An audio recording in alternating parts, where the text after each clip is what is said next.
Plans are underway to set up an Executive Engineers Advisory Council to shore up capacity in supervising and tracking public projects. This is expected to bolster the engineering profession in the country.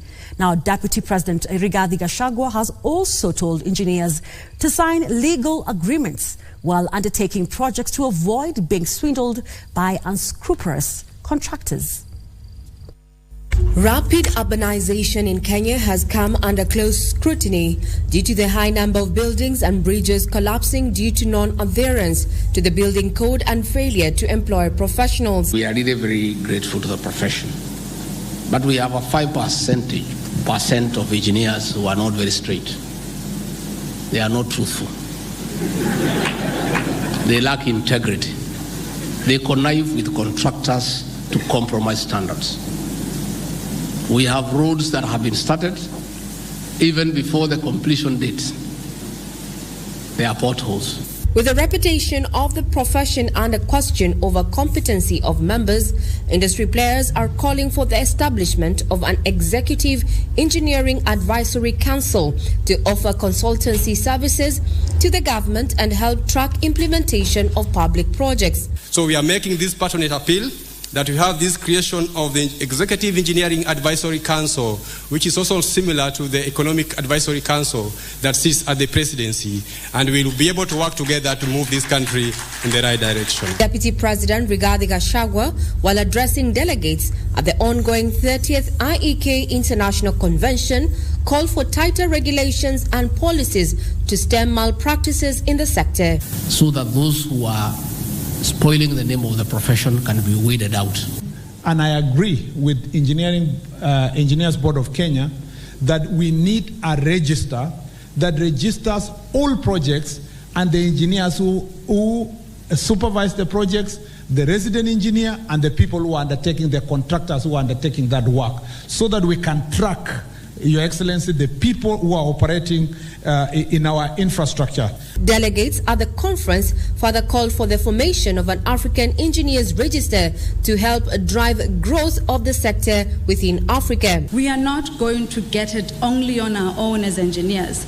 I want us to collaborate more to ensure, first of all, we have more numbers of engineering institutions that register with the World Federation of Engineering Organizations and also participate actively in the affairs of the World Federation of Engineering Organizations. If established, the Executive Engineering Advisory Council is expected to be a game changer, offering government consultation services on key viable projects and also keeping track of engineers who undertake these projects effectively, locking out quacks who have given engineering a bad name. I'm Regina Manyara reporting from Mombasa, the 30th IEK International Convention for KBC Channel 1.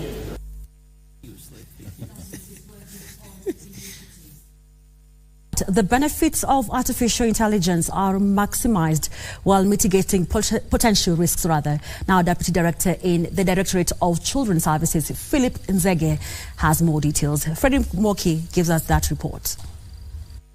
As the influence of artificial intelligence AI continues to permeate various facets of society, tech company Izola has unveiled a new AI app, Saidi, which integrates advanced machine learning algorithms to understand and adapt to the unique needs of neurodivergent users.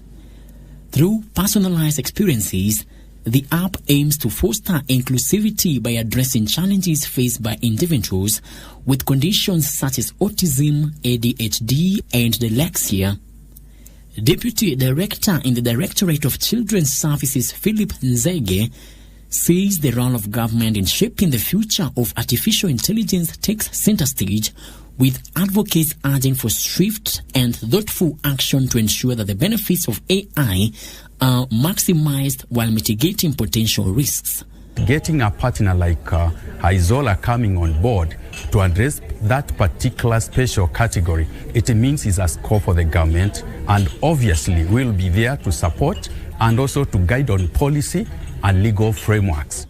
The Saidi app, poised to reshape the landscape of inclusivity in technology, boasts features aimed at enhancing the daily lives of neurodivergent individuals. You can go in and you can ask all sorts of the questions that sometimes bother parents.